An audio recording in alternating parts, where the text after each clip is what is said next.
Hello, everyone, and thank you for joining us for this Skills Masterclass 10, titled Lessons Learned, Navigating Vet Opportunities in India. I'm Haripriya Rangan, Principal Consultant of Government Projects with the Australia-India Institute, and I'm delighted to be your host for this culminating event in our comprehensive Skills Masterclass series.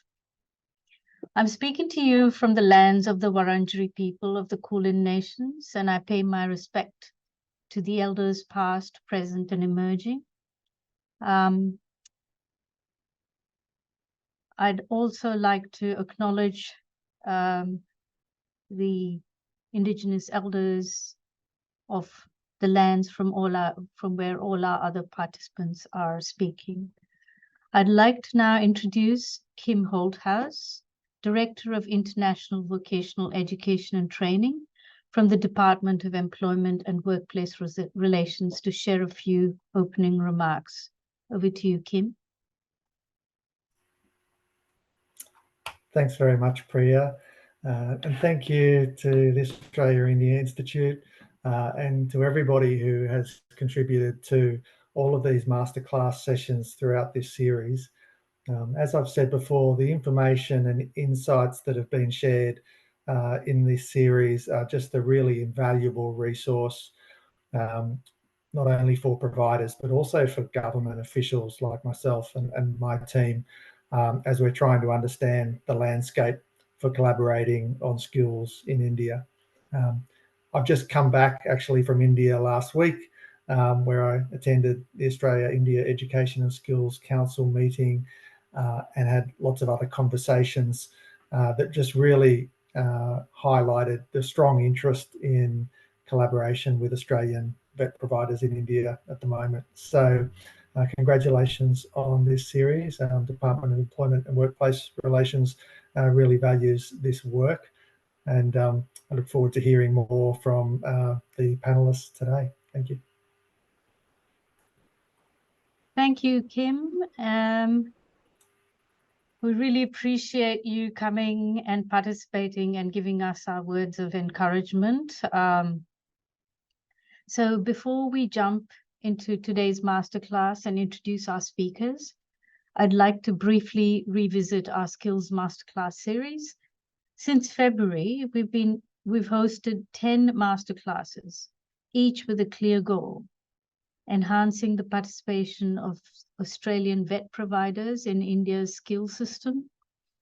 These sessions have been instrumental in providing an in-depth overview of India's skills operating environment and offering guidance for Australian vet providers looking to engage in India on strengthening their existing presence.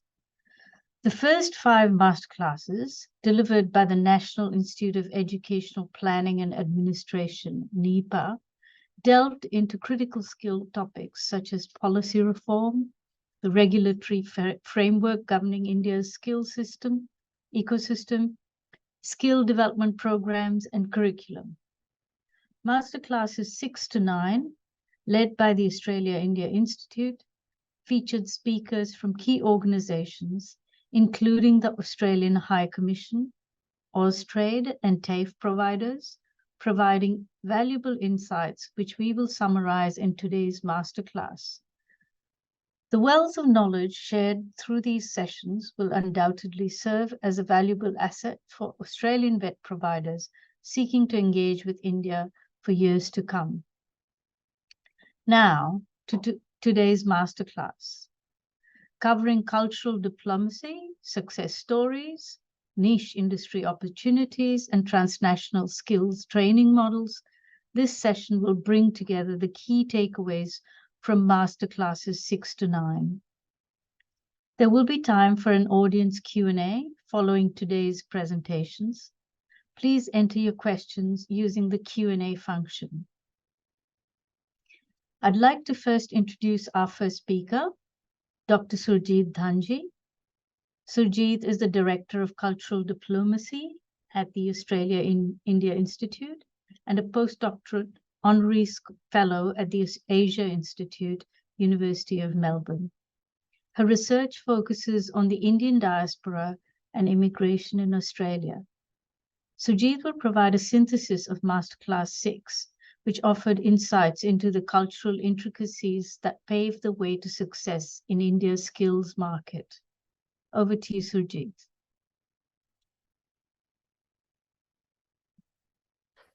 Thank you, Priya. For the cultural diplomacy in the Indian skill system, we had 5 speakers within the short space of time, but we had great takeaways. Our speakers were Mr. Matthew Johnson, Minister Counselor, Education and Research for South Asia, covering India, Nepal, and Sri Lanka, and currently based in the Australian High Commission in New Delhi. Niyati Mehta from the Director Swami Vivekananda Cultural Center, Consulate General of India. Our third speaker was Arushi Gore, who's the Director of Trade and Investments, South Asia Austrade. Sam Freeman, co-founder of Workforce, who actually started one of the first vocational education programs or business himself in South India. And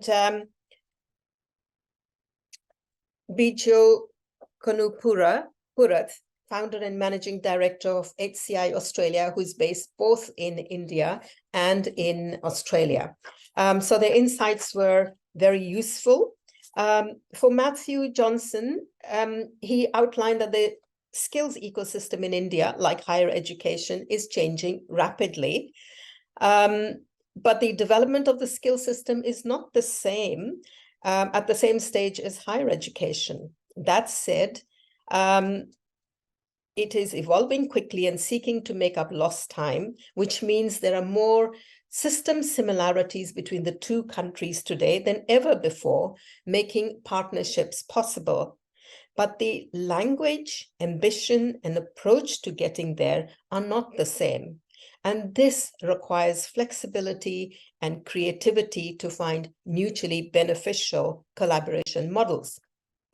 From the cultural perspective, Nidhi said that cultural connects and relationships are important in building long-term impact.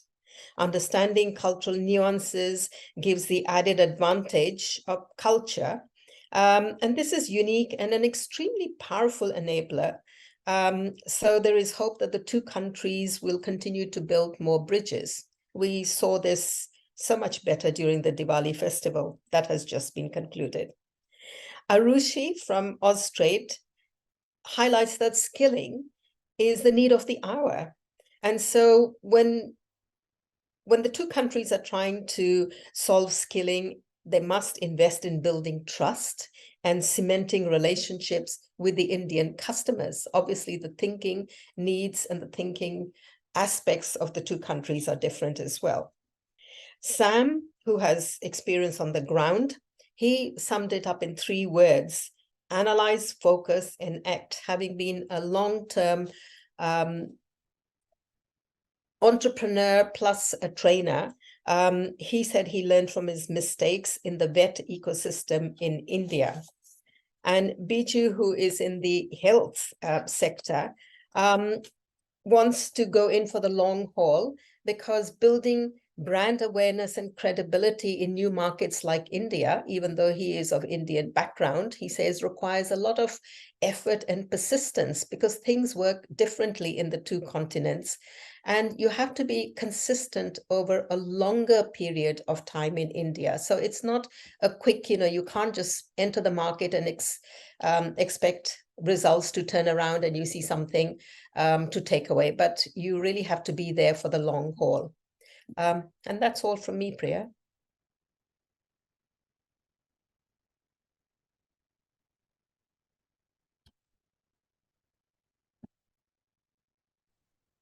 Thank you, Surjit. I'd now like to welcome Daryl Moore, the Australia-India Institute's Senior Strategy, Partnership and Program Advisor. Daryl brings a wealth of experience to the Institute with an extensive background in executive leadership roles within the private sector, including prominent positions with top 10 ASX-listed companies. In addition, he has held significant board and committee roles within public sector organizations at both state and Commonwealth government levels, where he is focused on strategy, governance, and economic development.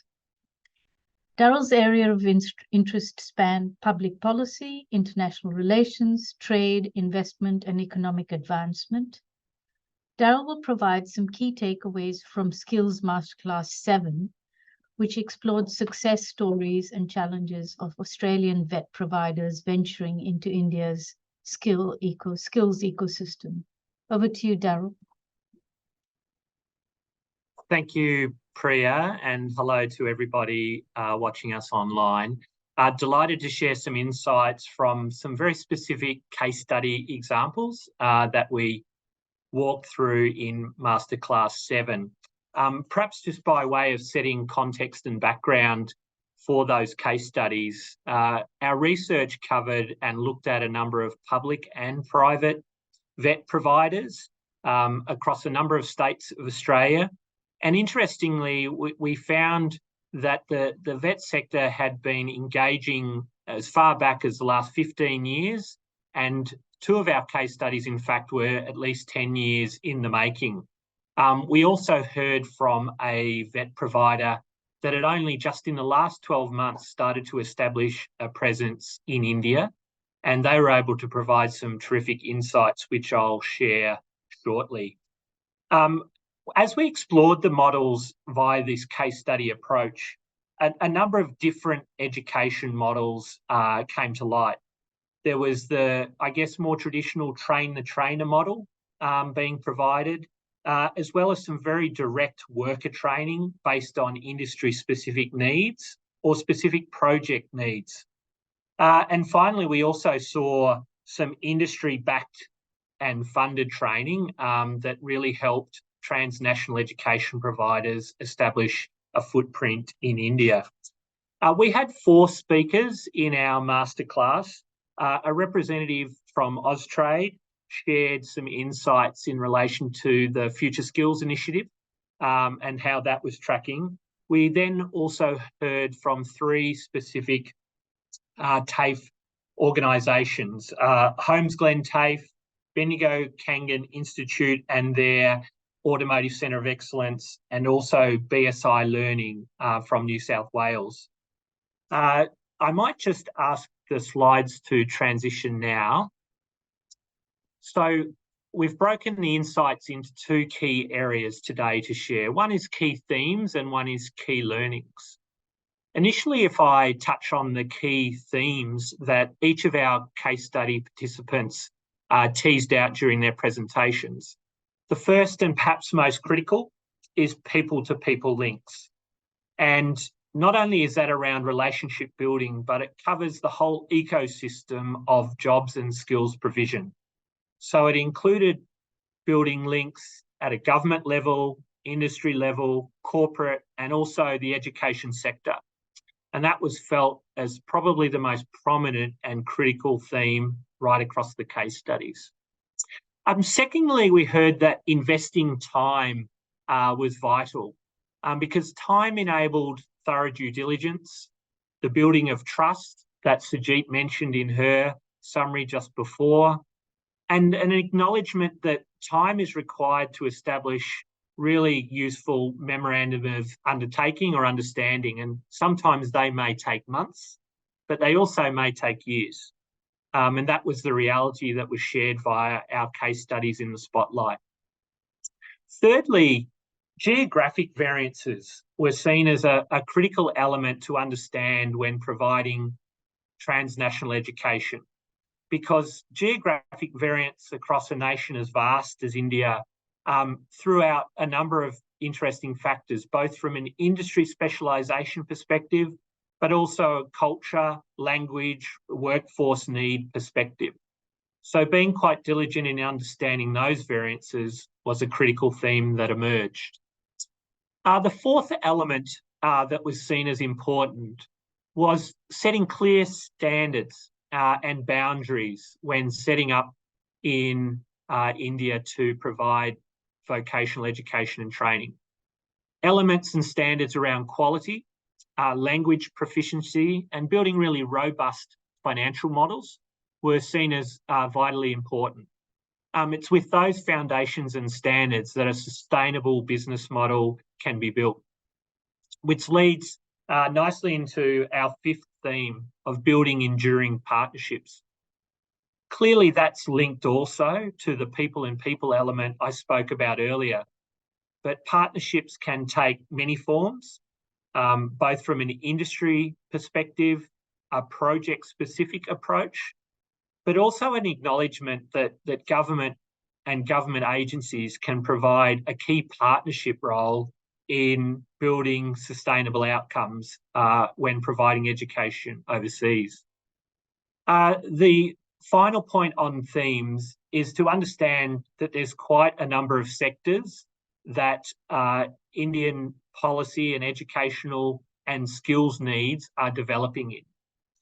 Some of these were touched on by our Austrade presenter when we conducted the masterclass, and they include sectors around digital and future technologies, manufacturing, both traditional but also new tech, infrastructure and logistics, renewable energy, of course, and also executive education.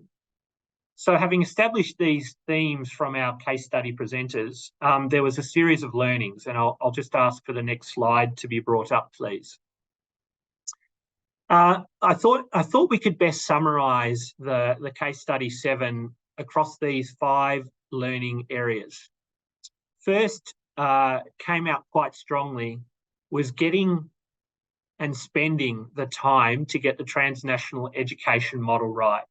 And that meant establishing pilot programs, testing and learning, and being prepared to adjust and iterate.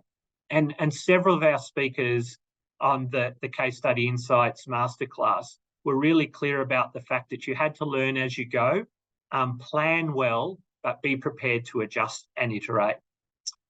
The second one, learning, I guess I've already touched on. I've talked about people-to-people links and how critical they are. But the notion of a trusted partner, a strong industry partner who is connected and collaborative, really builds strength in the relationship as we're establishing bilateral links between our two nations of Australia and India, but also means that the model will be sustainable after that first year, after things have initially been established on the ground. And to do that, it requires bullet point number 3, which again, several of our presenters spoke to.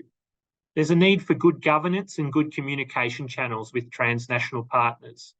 This means there needs to be an acknowledgement, of course, of cultural nuance, of different time zones, of different ways of operating. But establishing those channels and governance requirements up front means that everybody understands the direction and also how to solve things, which will be my last point. Item 4 of key learnings, I think is worth mentioning as well. Preparing transnational staff well before deployment, and then continuing to support people on the ground once deployed in a alternate nation, transnational education nation, and in this instance, India. That's a key requirement such that any questions, challenges, or transitional elements don't impact the education expectations and standards that are being delivered on the ground in India. Which goes, I guess, to our last point and last key learning I wanted to touch on in our summary of Masterclass 7. It was seen as a key requirement to ensure that there is an acknowledgement and at least a pathway to address doubts, concerns, and cultural nuances that may occur between the broad range of partners and stakeholders required to execute and deliver outstanding transnational education and vocational learning on the ground in India. So, Priya, hopefully that has brought out the key themes and key learnings from Masterclass 7, and I'll pass back to you. Thank you, Daryl. Unfortunately, our next speaker, Professor Vinita Sirohi of the Department of Educational Administration, at the National Institute of Education, Planning and Administration in Delhi, is unable to join us today. So I'll be presenting on her behalf and sharing the key insights that she has found on opportunities for Australian vet providers in niche and emerging industry. So just to give you a short background, Professor Sirohi has been doing this research that we have commissioned, the Australia India Institute has commissioned, primarily to understand what kinds of niche emerging areas are there in sectors or industries which might open up possibilities and opportunities for Australian vet providers to engage. So the research essentially covers, we requested that Professor Sirohi take up this research project and focus her attention on 5 states in India. So if we can just have the slide up, I can just speak to the slide. And the next slide, yep. So what the 5 states that Professor Sirohi and her team looked at were Delhi, Gujarat, Kerala, Maharashtra, and Tamil Nadu. And there's a logic behind that. They were selected using key indicators like the state GDP, industrial growth, literacy rates, and so on, just to kind of assess what, how these factors, all of them have a strong presence in these, using these indicators.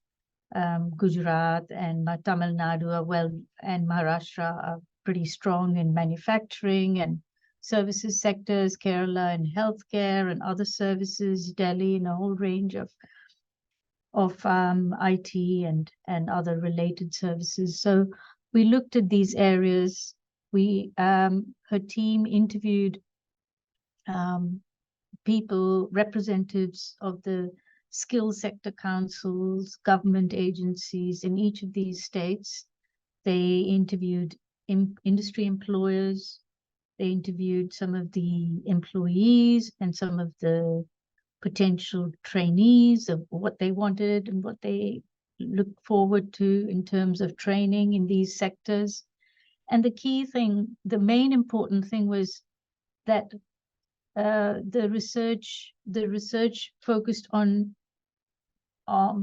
they asked the state governments to identify their top 5 priority sectors and asked them to identify what kinds of skills they thought were necessary. So the research identified, through the research, the 5 states between them identified 12 priority sectors. And these priority sectors were identified using the Indian sectoral classification categories. So just to read them out, one's the automotive sector, banking, financial services and insurance, capital goods, construction, electronics, IT-enabled services, healthcare, life sciences, logistics, media and entertainment, retail, tourism and hospitality. So what was interesting is that all 5 states identified IT and ITES as priority sectors.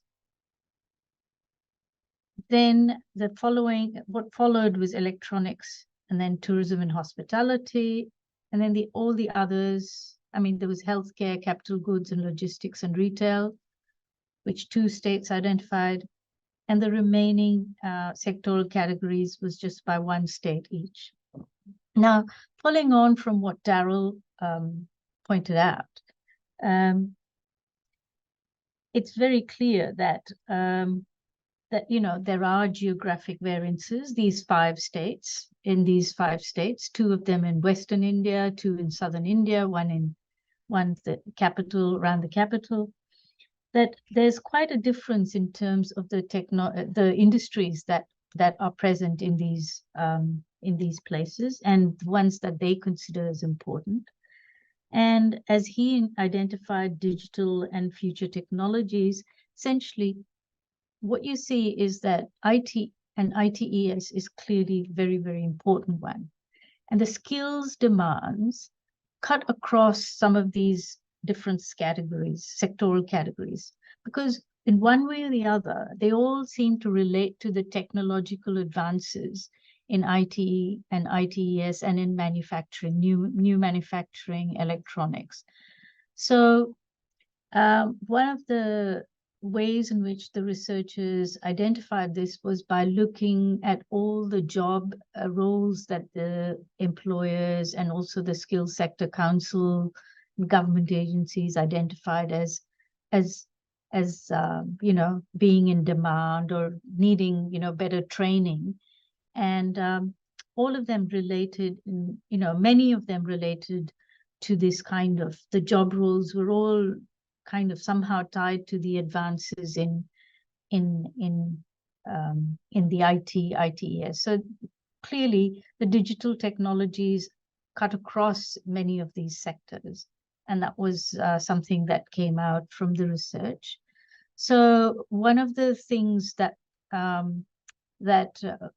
came out of the research was that, you know, the traditional the sectoral categories were probably not the best way to identify the, you know, the real kind of skill demand, but rather looking at the job roles and then trying to see how they spoke to different aspects of the emerging technologies or healthcare, or, you know, the subsectors within them.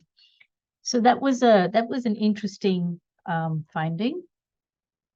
And then the next interesting finding that came out was that there could be potential niche opportunities for providers, Australian vet providers, to partner with Indian institutions, either with other vet institutions, private or public, and in some cases, higher education institutions that are attempting to have a more professionalized or skill-based higher degree kind of training stream, and also industry in automotive electronics, healthcare equipment, life sciences, particularly in the pharmaceutical sector,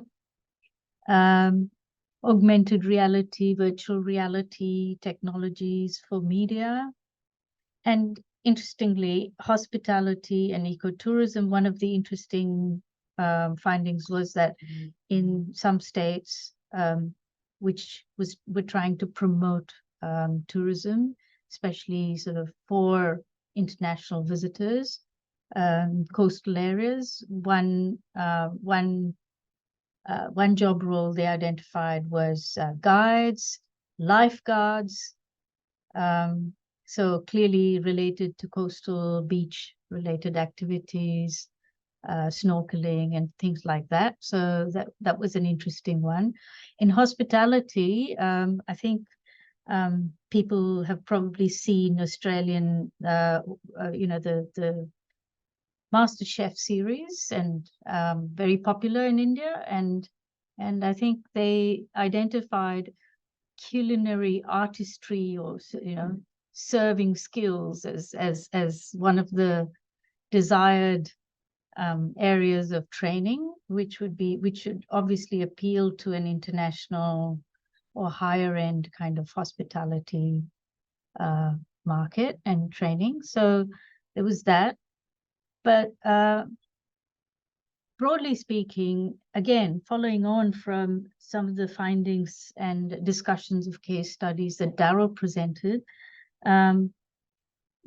the areas that were highlighted were things like training the trainers was one of the important areas that, was potentially a good opportunity, a good place, a good way of providing, for Australian vet providers to work with their Indian counterparts. They talked about curriculum alignment, trying to align the curriculum that is identified for some of these, for these sector, which have been defined by some of these agencies as the skill levels, so aligning the curriculum so that it meets some of the levels of training that are required by the Indian system. Accreditation. The other important issue was about mutual recognition, that the training provided by Australian vet providers should be recognized. If they're provided in India, that they should be recognized in Australia, and not just Australia, that they should also be portable to other parts of the world, to third countries, and so that if the person with the training wants to travel to some other place to find work, then they should be able to carry this with them. And finally, the other important point of collaboration, or of opportunity, was figuring out or bringing ways of integrating learning with work, and that could be done with some of the industries. So working with some of the industries to provide that kind of training. Now, I, of course, have not mentioned all the critical regulatory factors, which is that, all of this kind of training must, meet the regulatory requirements of the sort of Indian government standard and all of that. So I just hope I've done a decent job of presenting Professor Siroi's work. And what I will now do is to hand it over to Ujjwal, our final speaker. Ujjwal Krishna is an education researcher at the Australia India Institute, where he focuses on transnational models of vocational training. He's a PhD candidate in international development at La Trobe University. He has worked on skills development, labor, technology, and social policy issues in India at ICRIA, Brookings, JPAL, South Asia, UNDP, Niti Aayog, and EY. Ujjwal will share more about international providers of transnational skills and training models within India's vet ecosystem. Over to you, Ujjwal. Right. Thank you so much, Priya. Rina, I might ask you to go to the next slide. Right. Thanks. This project was focused largely on looking at transnational vet models in India, and to get a sense of how foreign providers of transnational vet in India are operating, and the kinds of motivations that they have, the opportunities and the barriers to entry that they may have faced, as well as some of the operational challenges that they might have encountered, with a view to informing the Australian vet sector and potential vet providers interested in the Indian market on some of the successes and challenges that other countries' providers have faced. Within this research, the approach we took was a combination of secondary and primary research. We conducted a review of literature, both global literature and India-specific literature on vet, as well as transnational models more generally.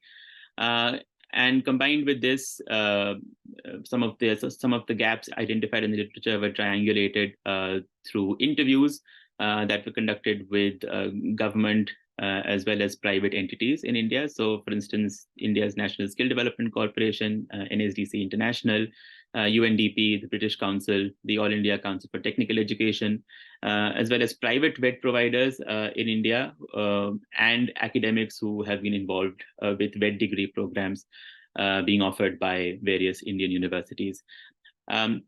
So among the key headline findings that sort of or trends rather that emerged from this research were firstly that the government of India's focus on international vet within the larger skill development ecosystem is a phenomena of relatively recent import. I mean, considering the fact that India's seriousness in looking at the skills development ecosystem in a more comprehensive and structured manner it started way back in 2007-8, and even then the thrust of India's focus was on the domestic skills agenda and on domestically focused vet. So we see an increased focus on international vet since 2014-15, and especially with the launch of the Skill India mission in 2015. And also at the same time, we find that there are two broad buckets within which transnational vet models that operate in India fit into. Firstly is the international mobility segment, and second is the domestic market for skills development. So can we have the next slide, please? Thank you. In sort of understanding what the transnational vet landscape looks like, the literature review was particularly helpful in the sense that it gave us an indication that that the literature, both academic and gray literature, does indicate that any understanding of transnational models tends to be skewed more in the favor of higher education, and transnational education particularly is what the literature mostly focuses on. Vet is an underrepresented segment, and an understanding of transnational vet is not nearly as robust as it is for the higher education space. And as such, and this is a pragmatic view to take at this stage, we need to take a broader interpretation of what transnational vet looks like in India. And because transnational education models traditionally, in a conservative sense, would mean that the candidate is based in India, is getting training in India, while the provider or the awarding body of the certification is based abroad. Such a typology is unlikely to be very relevant in the Indian context, particularly given the fact that that most of the Indian skills development sector focuses on domestic skills requirements. So we need to take a broader interpretation of what transnational vet comprises. And this we can do by including the participation of foreign capital as well as foreign expertise and models. So one of the headline examples here would be the German dual system of vet, and this would and the application of foreign models, expertise, foreign capital in domestically focused skills development initiatives in India. We need to include this category in the ambit of transnational vet as well. Can we have the next slide, please? Right.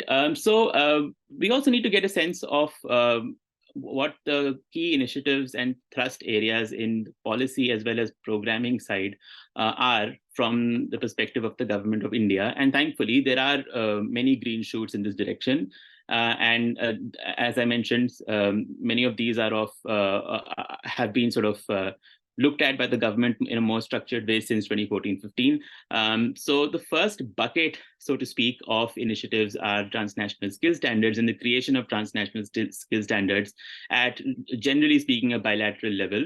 So one of the key examples here is the UK-India transnational skills standards, which were done with a view to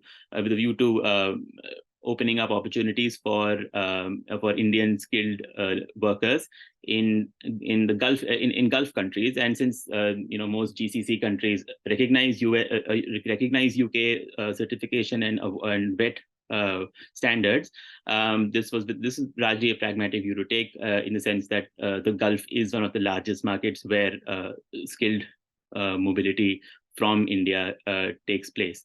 So there have been transnational skills standards. There is a movement in this direction between in the Australia-India corridor as well, but it has not been at the same scale as it has been for the UK-India space.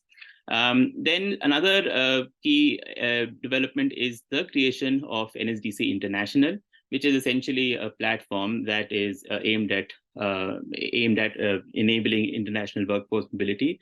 Another key role that NSDC International undertakes is enabling B2B, business to business level agreements, as well as cooperation between Indian businesses and businesses abroad, and facilitating some of these partnerships and MOUs.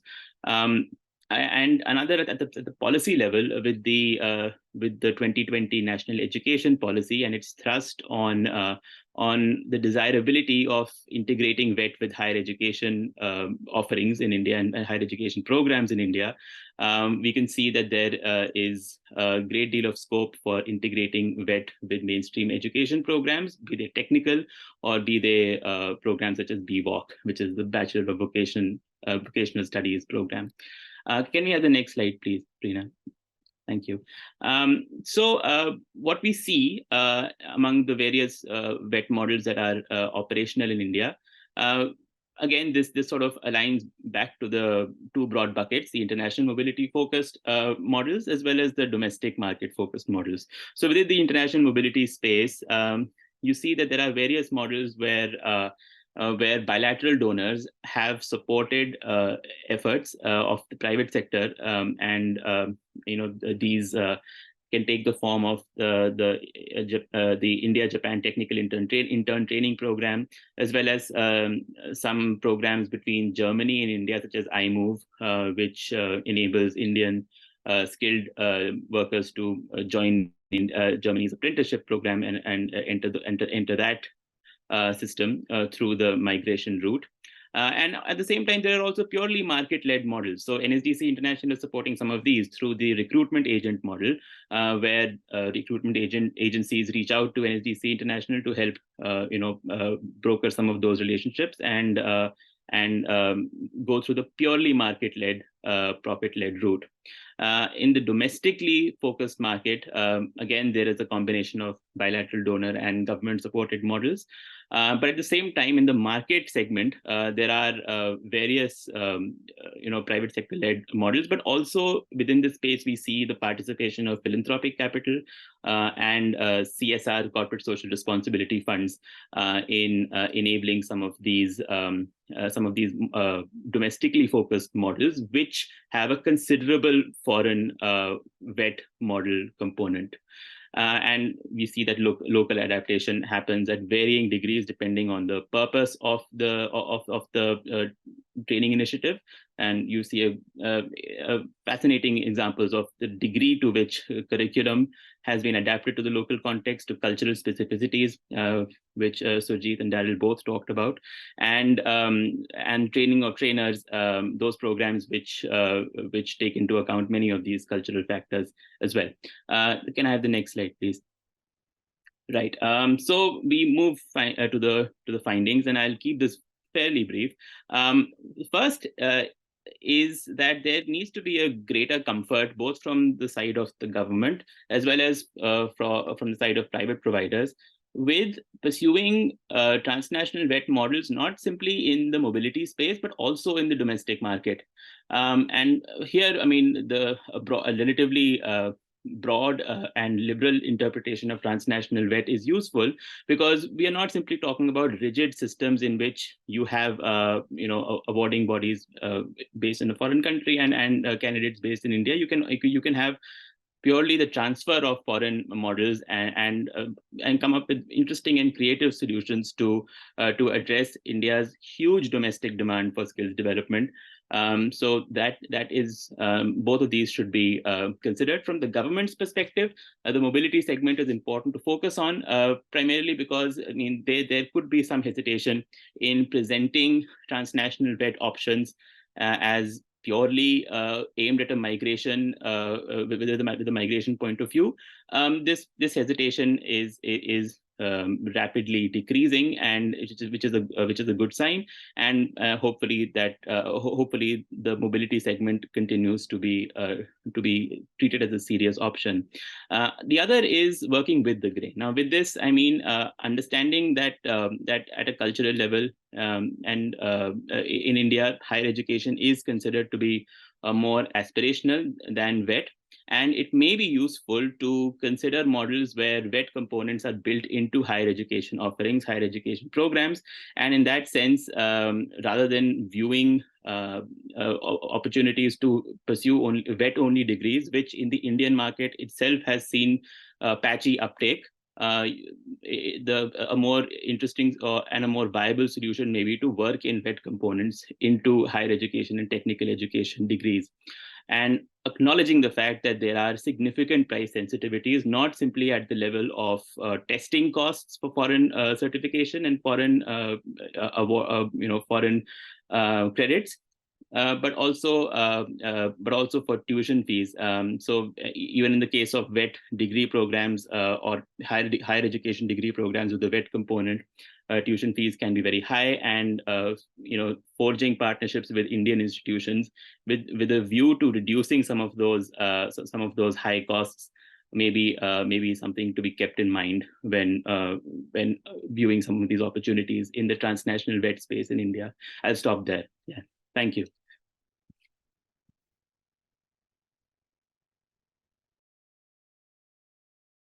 Apologies. Thank you so much, Ujjwal. That was really helpful. It's wonderful how all of the different themes kind of weave into one another and form one another.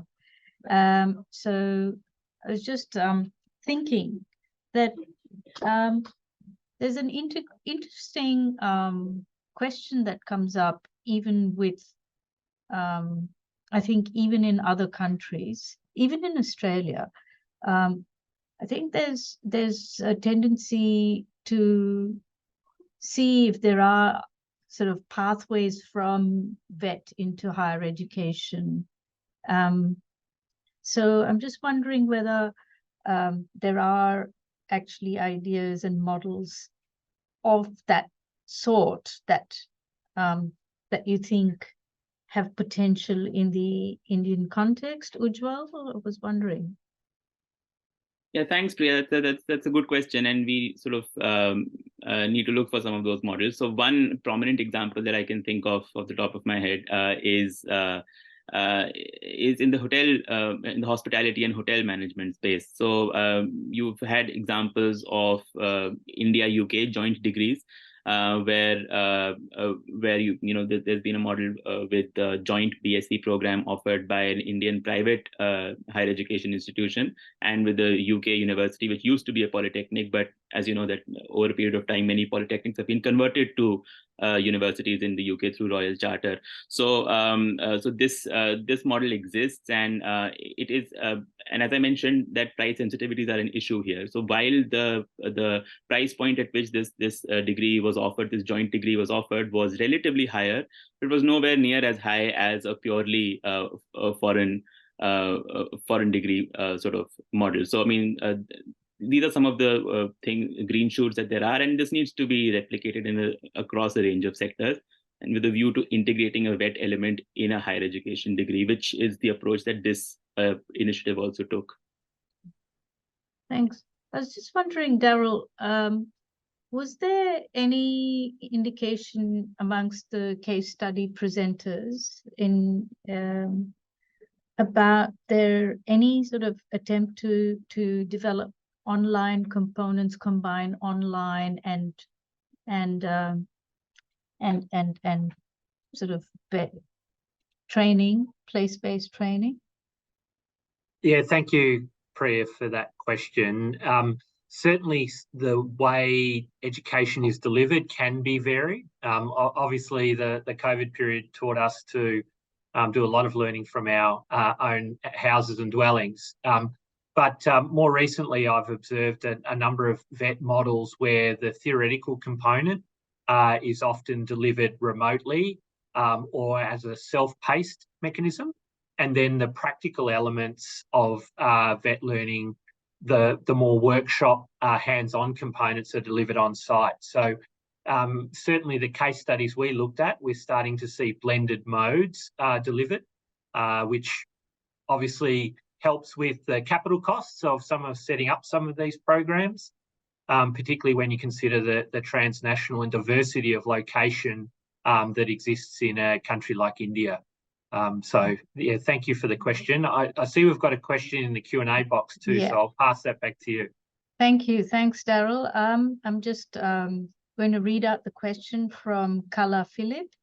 Kala was a delegate and also heavily involved in transnational projects. I think she participated in that session that you ran, Daryl.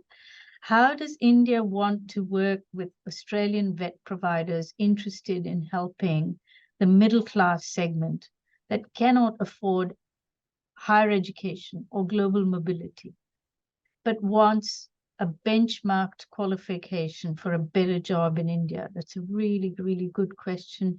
Would you be able to answer that question, Ujwal? Yeah, sure. Thank you. It is a very good question. And I think it ties back to something I said towards the end. Since Kara sort of focused on the middle class segment, it also sort of needs to be understood that while the middle class segment is interested, broadly speaking, in sort of getting a benchmarked qualification, foreign qualification, they also sort of would be much more willing to invest or take a loan to do such a thing for what is seen as a higher education qualification. So and so within that, I mean, it would be sort of from the middle class perspective more aspirational to go for a higher education qualification which has a vet component within it as well. That's the general point. Then within that, how Australian vet providers can do this. So I think a good avenue of doing this would be for dual sector universities in Australia to consider. I mean, since they have that expertise of combining both higher education and vet offerings within their portfolio, they are in a better position to strike those partnerships with Indian universities and offer some of these programs. And we see many green shoots in this direction. You know, we've just recently seen the minister inaugurate campuses in India, University of Wollongong and Deakin, and in due course other campuses would come up, and it would be really good to see a higher vet component in the offerings that they have at these Australian campuses in India, and through other models as well. It doesn't have to be through a campus presence. It can be in other blended forms as well. So yeah, thank you. Thank you. That's really, I think, one of those absolutely critical things that speaks also to some of the cultural aspects that Surjit raised. I mean, the cultural sort of aspiration is to not be to have that higher education qualification and not be seen as a kind of laborer or worker. And yet today that line of being a worker and the kind of premium that is out there, even in India, for those kind of people with those practical hands-on trade skills is so high that it just seems kind of like this strange space where there's all of this potential to make a really good living, getting training on fixing some of these new technologies, which isn't just about, you know, nuts and bolts and spanners and screws, but also about understanding the digital technology, knowing how to fix these things, but it still means working. And so it's this, I think perhaps it's in that space of dual sector, you know, that connection that you can make, and something that also came out in the research that Professor Sirohi did, where there's that desire to kind of see if there's a way of linking it with you know, linking some of the initial training with higher education. Yes, please, Surjit, you have some comments. Yes, Ujwal has pointed out in the hospitality section, and particularly Biju, who was from the health sector, he also pointed out that, you know, there are pathways of doing it. But what we also need to work on is the how vet is viewed in India. That's a cultural aspect of it. So by taking vocational education to diploma level as a pathway to higher education requires new creativity. It also meets the aspirations of the growing middle class. And the second is if you recall sometime, well, even now, if the city and guilds used to offer courses around the world, and the British Council was offering these, and they were very respected courses. That's what Biju was also talking about. You're in there for the long haul. So we need respectable qualifications from vocational education providers that even the Indians can hold and be looked at with respect by the local people. Vocational education doesn't have respect, whereas it has more respect here in Australia and in Germany and in Japan. So that mindset is what Matt was talking about. He said the skills ecosystem in India, higher education is changing rapidly, but the development of the skill system is not at the same stage as higher education. So that mindset needs a little fine-tuning. True. I think everyone has been trying to push that along and trying to sort of lobby and trying to raise the profile of vocational education in India, especially over the past 2 decades. I think, there's been this attempt to kind of mobilize people to say, it's all right, it's good. There are all kinds of opportunities there. It's true. I think that, do we have any other comments or questions that we would like to share with one another or the audience? And well, if not, then I might just start wrapping up. So I want to acknowledge really the hard work and dedication and collaborative spirit that has fueled these sessions. We've involved so many speakers from so many different departments and agencies in Australia and in India. And, it has been absolutely wonderful to see how committed they have been to this idea and to participating to build this knowledge. I want to sincerely thank our team at the Australia-India Institute, Brina Barrett in particular, and also Dr. Karen Barker, who was absolutely central in putting together these projects, these VET projects that we would pursue for research to build this kind of shared knowledge that would be of use to the Australian VET sector. And I want to particularly thank the NIPA, National Institute of Educational Public Administration, and Professor Sirohi for their key involvement, and of course the Australian Government Department of Education for their support, and the Department of Employment Workplace Relations to also for their support and interest and enthusiasm in participating and introducing many of these skills masterclasses. So as we conclude today, I hope we don't see this as the end point, but as the beginning, the launching of future collaborations and information sharing between India and Australia, and in the vocational education training domain.